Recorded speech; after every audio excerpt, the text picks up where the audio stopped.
এটি সেই জাহাজ যেটি ইউনাইটেড আরব এমিরেটসে ক্লাউড সিডিংয়ের মাধ্যমে আর্টিফিশিয়াল বৃষ্টি তৈরি করে। এর রেজিস্ট্রেশন নাম্বার হলো N6151A এবং এটি আমেরিকার একটি প্রাইভেট কোম্পানির জাহাজ।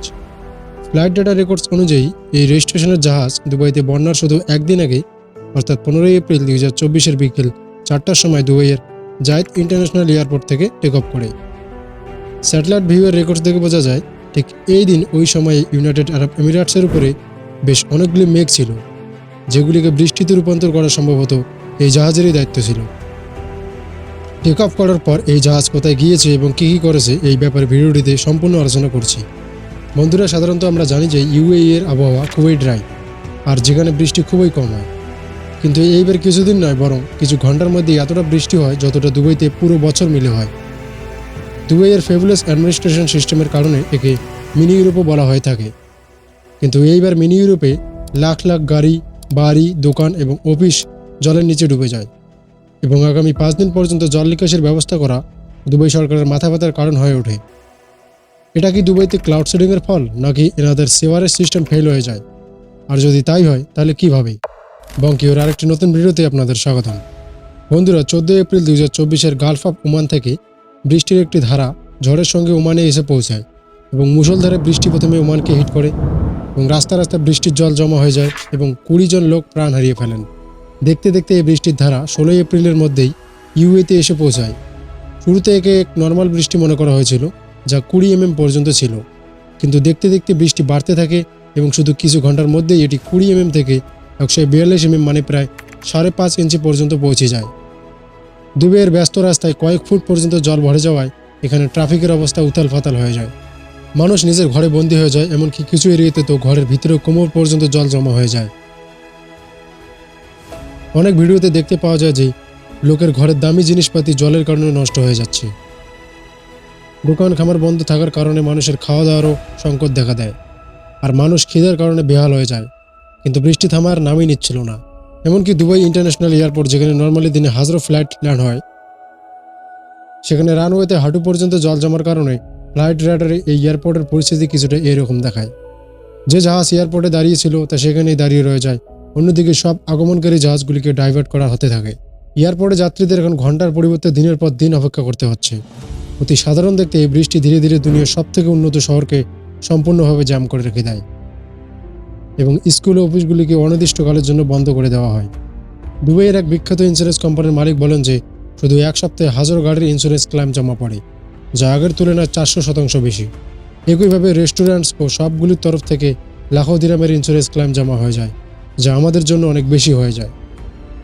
মিটিওলজিক্যাল অথরিটিসের মতে 1949 থেকে ওয়েদারের ডাটা রেকর্ড করা শুরু হয় এবং 1949 থেকে আজ পর্যন্ত অর্থাৎ 75 বছরে ইউএইয়ে হওয়া বৃষ্টির মধ্যে এটি সবচেয়ে বেশি বৃষ্টি ছিল।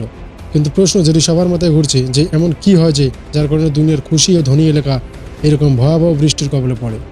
বৃষ্টির কারণে ধ্বংসলীলা হওয়ার পর সোশ্যাল মিডিয়াতে একটা গুজব ছড়াতে থাকে যে এই বৃষ্টি দুবাইতে ক্লাউড সিডিংয়ের ফল। আসলেই কি তাই? 15 এপ্রিল 2024 বিকেল 4টার সময় আবুধাবি এয়ারপোর্ট থেকে N6151A রেজিস্ট্রেশনকারী জাহাজ টেক অফ হয়, যা নর্মালি এর আগে ইউইতে ক্লাউড সিডিং অ্যাক্টিভিটিতে দেখতে পাওয়া যায়। এর রুট দেখলে বোঝা যায় যে প্রথমে সে সোজা ইউনাইটেড আরব এমিরেটসের ইস্ট কোস্টে উপস্থিত পাহাড়ি এরিয়ার উপরে যায় এবং সেখানে গোল গোল চক্কর লাগায়। ফির সে শারজাহের পূর্ব দিকে দুটি আলাদা আলাদা লোকেশনে একই রকম গোলচক্কর আবারও লাগায়।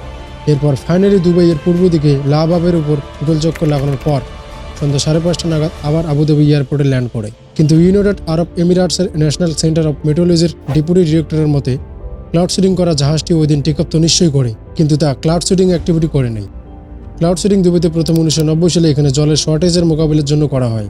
ক্লাউড সিডিংয়ের বেসিক রুল হলো, যখনই এরকম মেঘ দেখতে পাওয়া যায় যা এখনও তৈরি হচ্ছে, ওই সময় তার উপর জাহাজের মাধ্যমে পার্টিকেলস স্প্রে করা হয়, যা বেশিরভাগ সময় লবণ বা সিলভার আয়োডিন হয়। এই লবণ যখন মেঘের সঙ্গে থাকা ময়েশ্চারের সঙ্গে কন্ট্যাক্ট হয়ে যায় তখন বাষ্প প্রথমে বরফের ক্রিস্টালে কনভার্ট হয়ে যায় এবং এরপর ভারী হওয়ার কারণে বর্ষণ হতে থাকে। নিচে আস্তে আস্তে যখন টেম্পারেচার চেঞ্জ হয় তখন বরফ বৃষ্টির ফোঁটায় পরিবর্তিত হয়। যদি ইউনাইটেড আরব এমিরেটসে ক্লাউড সিডিং না করে তাহলে এই মেঘ প্রাকৃতিকভাবে অন্য কোথাও গিয়ে ঝরবে। তো আসলে কি এই বৃষ্টি ও বন্যা যা দুবাই আর ওমানকে ভাসিয়ে দিয়েছে তা ক্লাউড সিডিংয়েরই ফল ছিল? কেননা মানুষের মতো অগ্রগামী তুফানের কারণে ক্লাউড সিডিং এখানে কাটা খেয়ে নুন ছোটানোর মতো কাজ করেছে আর এই কারণে মামলা দুবাইয়ের হাত থেকে বেরিয়ে যায়। কিন্তু আমার মতে এত পরিমাণ বৃষ্টি ক্লাউড সিডিংয়ের ফলে সম্ভব হবে না। কেননা যে এয়ারক্রাফটটি আমরা ট্র্যাক করেছি তা শুধু ইউএতেই ঘুরছিল নাকি ওমানের উপর। এমনকি স্যাটেলাইট ভিউতে যদি দেখা যায় তাহলে মেঘ নিজে ওমান থেকে আসছিল। এক্সপার্টসদেরও কিছুটা একই রকম বক্তব্য।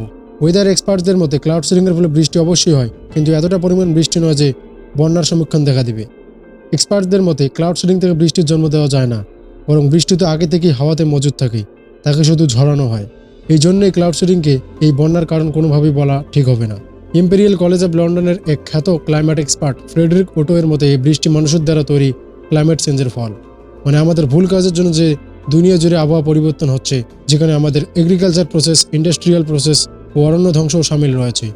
ক্লাইমেট চেঞ্জের সঙ্গে তো পুরো দুনিয়া পরিচিত, এবং যদি এর উপায় খোঁজা না হয় তাহলে আগামী কয়েক বছরের মধ্যেই ভয়াবহ আবহাওয়ার ফলে পুরো দুনিয়ায় ক্ষয়ক্ষতি হবে। এক্সপার্টসরা এটাও বলেছে যে যদি এরকম বৃষ্টি কোনো এমন জায়গা হতো যেখানে সচরাচর বৃষ্টি হয়েই থাকে, তাহলে সম্ভবত এতটাও ক্ষয়ক্ষতি হতো না যতটা ইউনাইটেড আরব এমিরেটস এবং ওমানে হয়েছে। কেননা ইউএই ও ওমানে সচরাচর বৃষ্টিপাত হয় না, এই কারণে এখানে প্রপার ড্রেনেজ সিস্টেম মজুদ নেই এবং শহরকেও বন্যার মতো পরিস্থিতির মোকাবিলা করার জন্য প্রস্তুত করা হয়নি। দুবাইয়ের এই বন্যা প্রকাশ করেছে যে শহরের এই ইঞ্জিনিয়ারিং ক্লাইমেট চেঞ্জের টেস্টিংয়ে ফেল হয়ে গিয়েছে।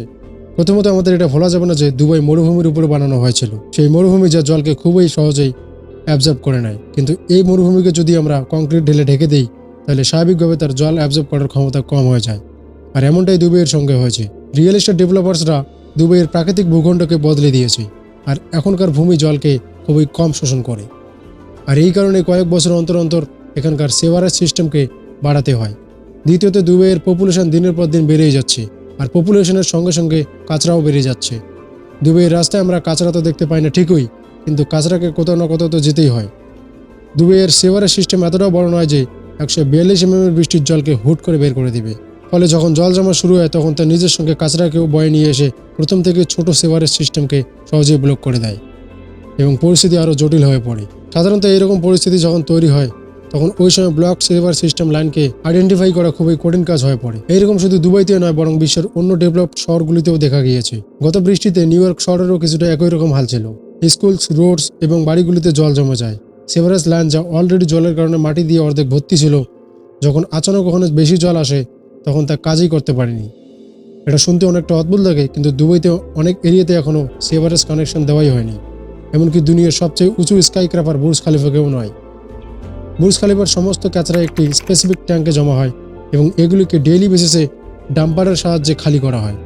সৌভাগ্যবশত 16 এপ্রিলের বৃষ্টিতে দুবাইয়ের কাছে পর্যাপ্ত পরিমাণে রিসোর্সেস ও টেকনোলজির সাথে ভালো ম্যানেজমেন্টও উপস্থিত ছিল। এই কারণেই দ্রুত ট্যাঙ্কার ও মেশিনারির সাহায্যে বেশিরভাগ লোকেশন থেকে জল বের করে দেওয়া হয় এবং সিস্টেমকে বহাল করা হয়। কিন্তু এটি শেষ বৃষ্টি ছিল না। এরকম বৃষ্টি আবারও হতে পারে, কেননা ক্লাইমেট চেঞ্জের মতো বিপদ সবসময় আমাদের মাথার উপর ঘুরে বেড়াচ্ছে। এই জন্যই দুবাইয়ের রুলার শেখ মোহাম্মদ বিন রাশিদ আল মাকতুম দুবাইতে এডিশনাল সেভারেজ লাইনের জন্য 80 বিলিয়ন দিরহামের মঞ্জুরি দিয়ে দেয়। অর্থাৎ এটি এতটাই পরিমাণ টাকা যেটি দিয়ে 15টি বুর্জ খলিফা পুনরায় বানানো যাবে।